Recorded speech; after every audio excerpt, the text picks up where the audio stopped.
열왕기 저자는 이제 엘리사의 사역을 이제 사적인 사역에서 공적인 영역으로 이제 넘어가는 이런 장면을 보여주고 있는데, 이 6장의 내용이 엘리사의 사적인 이야기였다면 이제 공적인 이야기로 넘어가는 이런 과정을 우리에게 보여주는데, 그 과정에서 우리에게 보여주는 이야기는 하나입니다. 모든 것을 하나님이 공급해 주신다, 하나님이 보호하신다, 이 이야기를 하기 위해서 이 6장 이야기를 우리에게 기록해 두고 있습니다. 먼저 1절에서부터 7절까지의 내용은 공급하시는 하나님의 모습을 보여주고 있는데, 이 엘리사의 지도에 따라서 이제 선지 학교를 운영하고 있었는데, 이 선지 학교의 학생들이 막 차고 넘쳤어요. 이래야 되는데 요즘은 이 서울신학대학도 목회자가 되겠다고 지원하는 학생들이 점점 줄어들고 있습니다. 그래서 예전에 100명 정도 모집을 하던 학생 인원을 반으로 줄였어요. 50명인데 그 50명의 인원도 안 찹니다. 특히 더 대학원은 더더욱 계속 학생들이 미달이 돼서 이제 조금 있으면 이제 전도사님이 되시고 목사님이 되시는 분들이 적어질 거예요. 그래서 앞으로 한 20년이나 15년 후가 되면 세 교회가 한 명 목사님을 청빙해야 되는 상황이 벌어질 수도 있습니다. 그만큼 신학교를 지원하는 학생들이 줄어들고 있다라는 거죠. 어디에서만 줄어드는 게 아니라 다 줄어들고 있는데, 특별히 이 신학교를 지원하는 학생들이 많이 줄어들고 있어서 우리 학교에 있는 교수님들이 현장에 목회하고 있는 목사님들에게 집회를 할 때마다 학생들에게 신학대학을 갈 수 있도록, 예전에는 저희들 왜 집회 마지막 날은 목사 될 사람 손들어라 그래가지고 손들게 했잖아요. 저는 한 번도 안 들었지만 그렇게 손을 들게 했었는데, 요즘에는 목사 되겠다고 하는 사람도 없지만 목사님이 목사 되라고 하는 사람도 없는 것 같아요. 근데 젊은 친구들이 좀 신학교를 많이 지원해서 목사가 돼야 되고, 또 좋은 인재들이 목회자가 돼야 우리 한국 사회도 한국 교회도 건강하지 않을까, 이런 생각을 하는데, 어쨌든 이 엘리사 시대 때는 선지학교가 막 차고 넘치는 거예요. 이 선지학교 건물이 좁아서 이 건물을 더 늘려야 되겠다, 우리가 건물을 짓기 위해서 재료를 구하러 가자. 그래서 요단 강가에 있는 나무를 베러 갔습니다. 지금도 요단 강가에 가면 나무가 굉장히 많습니다. 그래서 나무를 베러 갔는데 선지 생도들이 다 나무를 베러 이제 가는 거예요. 그런데 엘리사 선지자에게 오늘 말씀에 보면 이렇게 얘기합니다. 3절에 그 하나가 이르되 청하건대 당신도 종들과 함께 하소서, 이렇게 돼 있죠. 굉장히 건방진 친구죠. 그렇죠? 아니에요? 이제 제가 예를 들어서 야 가가지고 나무 해가지고 와라 이렇게 얘기했더니 정용호 목사가 목사님도 같이 가시죠? 이렇게 이야기했다는 겁니다. 이해되세요? 예. 아침에는 꼭 이렇게 보면은 싸우고 아침에 일어나자마자 오신 거지 뭐 누구랑 만나서 기분 나빠갖고 오신 건 아니죠? 네, 그 얘기예요. 근데 그 하나가 선지 학생 하나가 엘리사 선지자에게 같이 갑시다, 좋게 얘기했겠죠. 그래서 이제 같이 갔습니다. 그런데 갔는데 선지학교 학생 하나가 나무를 베다가 이 나무 도끼날이 물에 빠진 거예요. 물에 빠졌는데 이게 문제가 뭐냐면 이게 내 거 같으면 괜찮은데 빌려왔어요. 예전에는 이 도끼 한 자루도 굉장히 소중한 것이었기 때문에 빌려왔는데 이걸 다시 돌려주려면 자기가 돈을 내거나 사서 돌려줘야 되는데 그만한 여력이 이 선지 학생에게는 없었던 겁니다. 그래서 어떻게 됐느냐, 5절 말씀에 보면 한 사람이 나무를 벨 때에 새도끼가 물에 떨어진지라 이에 외쳐 이르되 아 내 주여 이는 빌려온 것이니이다, 이렇게 돼 있습니다. 이제 이게 물에 떨어졌으니까 빌려온 거니까 돌려줘야 되는데 잃어버렸으면 재산상에 큰 손실이 생길 거죠. 이럴 때는 어떻게 됩니까? 산신령이 옆에 딱 나타나서 금도끼를 가지고 나와서 이 도끼가 네 거냐? 그러면 아닙니다. 그 다음엔 은도끼를 갖고 나와서 이 도끼가 네 거냐? 그러면 아닙니다. 그런 다음에 새도끼를 갖고 나와서 이 도끼가 네 도끼냐? 예, 제 도끼입니다. 금도끼, 은도끼 다 가져라. 이렇게 얘기하면 되는데 이 토끼를 찾을 일이 없잖아요. 방법이 없는 겁니다. 그래서 한탄하고 있는데 엘리사 선지자가 무슨 일 때문에 이런 일을 하고 있느냐, 왜 일 안 하고 울고 있느냐, 한숨 쉬고 있느냐 물으니까 이런저런 이유로 쇠도끼를 잃어버렸습니다. 이렇게 말씀을 드리니까 엘리사 선지자가 나무잎을 베어서 그 나무잎을 쇠도끼가 떨어진 데 던지니까 쇠도끼가 또 올라왔다라는 이야기입니다. 쇠도끼가 물 위에 뜨는 일은 사실은 이건 자연 이치에서는 맞지 않는 이야기죠. 이건 기적이죠.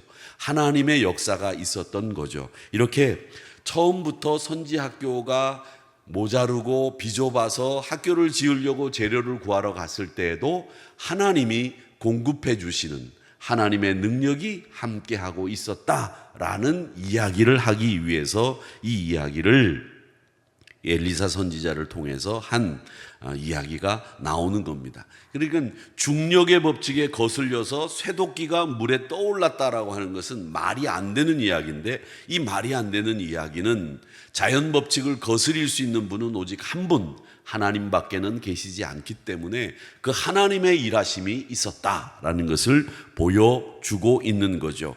이제 그 다음에 저희들이 같이 볼 이야기들이 여러 가지 이야기들이 많지만 5장에 있었던 아람 군대 장관 이 나아만의 고침 사건과 6장의 쇠도끼가 떠오르는 사건이 함께 연결이 되어서 우리 하나님의 역사, 그 다음에 하나님이 우리에게 중요한 문제가 있을 때마다 개입하신다라고 하는 것을 보여주는 겁니다. 그러니까 이 기적이라고 하는 것은 여러분 분명히 일어납니다. 왜냐하면 하나님이 살아계시고 하나님이 온 우주의 주관자이시기 때문에 하나님이 역사하시게 되면 자연의 법칙과 이치를 벗어나는 일들도 일어나게 되더라라고 하는 거죠.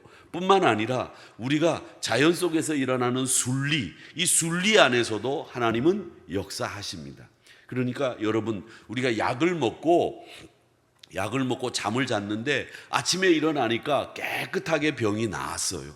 이것도 순리대로 일어난 일이지만 그 안에도 하나님의 역사가 있다라고 하는 겁니다. 수술실에 들어가서 수술을 받는데 잘하는 의사가 집도를 해서 수술이 잘 맞춰지는 과정 속에서 순리대로 이루어졌지만 그 안에도 하나님의 역사가 있다라는 겁니다.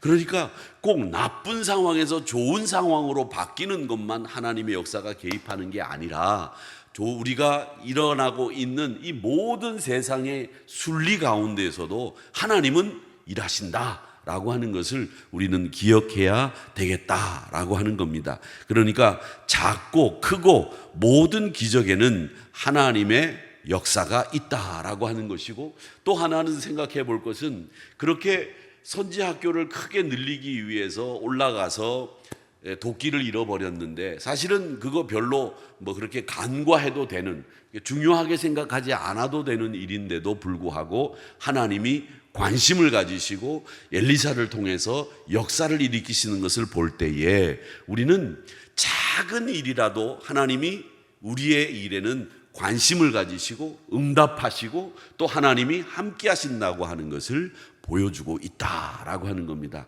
여러분들이 돌아가는 발걸음에 하나님의 역사가 함께하고 있다라고 하는 것이고요. 어떤 작은 일에도 하나님은 우리에게 관심을 기울이시고 또 우리에게 역사하셔서 늘 믿음의 길을 걸어갈 수 있도록, 우리가 생각할 때는 일상이지만 하나님께 구하면 기적이 일어날 수 있는 일상이 된다라고 하는 것을 우리가 보게 됩니다.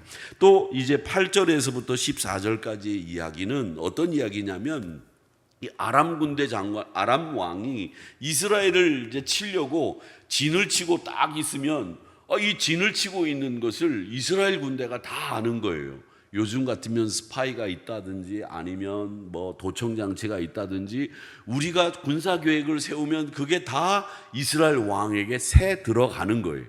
그래서 이 아람 왕이 답답해가지고 신하들을 불러 모아놓고 회의를 합니다. 야, 도대체 우리 가운데 스파이가 누가 있냐? 누가 우리 작전 계획을 다 이스라엘 왕에다가 밀고 하느냐? 빨리 나와라. 그랬더니 한 신하가 나와서 하는 이야기가, 왕이요, 아닙니다. 우리 가운데 밀고자가 있는 게 아니고 엘리사라고 하는 이스라엘의 선지자가 있는데 이 선지자는 어떤 사람인고 하면 왕이 침실에서 하는 이야기도 다 듣습니다. 뭐? 그런 일이 있어? 이렇게 이야기가 된 겁니다. 그래서 이스라엘 왕이 그러면 엘리사 선지자를 잡아와라. 어디 있냐? 그랬더니 도단이라고 하는 성읍에 엘리사 선지자가 있습니다. 그래서 이 도단이라고 하는 성읍에 아람 군대가 진을 치고 엘리사를 잡으려고 했다라는 이야기까지가 오늘 본문의 이야기입니다. 이후에 이제 내일 엘리사 선지자가 잡혔는지 안 잡혔는지 한번 보도록 하겠는데, 여러분 이 이야기 가운데 우리가 배우고 우리가 이 말씀을 통해서 보는 것은 뭐를 보느냐? 하나님은 우리를 보호하시는 분이다 라고 하는 것을 여러분 꼭 기억하시기를 바랍니다. 여기를 들이받았는데 만약에 여기를 들이받았으면 저는 돈이 더 많이 들어갔겠고, 이가 없으면 이 일을 다 해놓으려면 이 보통 시간이 많이 걸리지 않는 건데, 다행히 부러져도 부러진 것처럼 보이지 않는 곳을 부러뜨려서 하나님이 나를 보호하셨구나 라는 생각을 요즘 많이 하고 있습니다. 여러분 삶 속에서도 하나님이 보호하시는 게 정말 많습니다. 그런데 우리는 그걸 깨닫지 못하는 거예요. 그런데 여러분, 하나님은 지금도 여러분의 삶 속에서 발걸음 하나하나도 지키시고 계시는 분이다라고 하는 것을 꼭 기억하시기를 바랍니다. 하나님은 보호하시는 하나님이시고 하나님은 늘 우리의 발걸음을 인도하시는 분이세요. 세상은 이해할 수는 없지만, 세상은 이해할 수 있는 능력도 없습니다. 그런데 하나님은 우리 백성들을 보호하시고 살리시는 분이다 라고 하는 것을 이 8절 이하에서는 엘리사를 잡아들이기 위해서 도단을 에워싸는 아람 왕을 통해서 우리는 배우게 되는 겁니다. 산성같이 우리에게는 바위와 같이 우리를 지키시는 하나님이 세상에 계시다라고 하는 것을 우리에게는 가르쳐주는 말씀이다. 그래서 오늘 이 말씀들을 통해서 하나님 작은 일에도 관심 가지시고 기도 응답하시는 아버지 하나님, 그리고 우리의 작은 발걸음 하나도 보호하시며 지키시는 하나님이라고 하는 것을 보여주는 이 말씀을 통해서 한 주간 동안 하나님의 보호하심이, 또 하나님이 여러분의 작은 한숨에도 응답하시는 하나님이 계시다라고 하는 것을 기억하시면서 한 주간 동안 응답하시는 하나님의 기도 응답의 역사가 여러분 삶 속에서 일어나기를 바라고, 또 하나님께서 늘 보호하시는 역사가 여러분 삶 속에서 일어나기를 바랍니다. 7월 시작하는 첫날입니다. 이제 7월부터는 이렇게 쿨 썸머로 넥타이도 안 매고 자켓도 안 입고 나왔는데, 여러분 시원하게 보내시고 건강하게 보내시고 보호하시는 하나님과 작은 한숨에도 응답하시는 하나님의 역사가 여러분의 삶과 늘 함께 하기를 주님의 이름으로 축복합니다.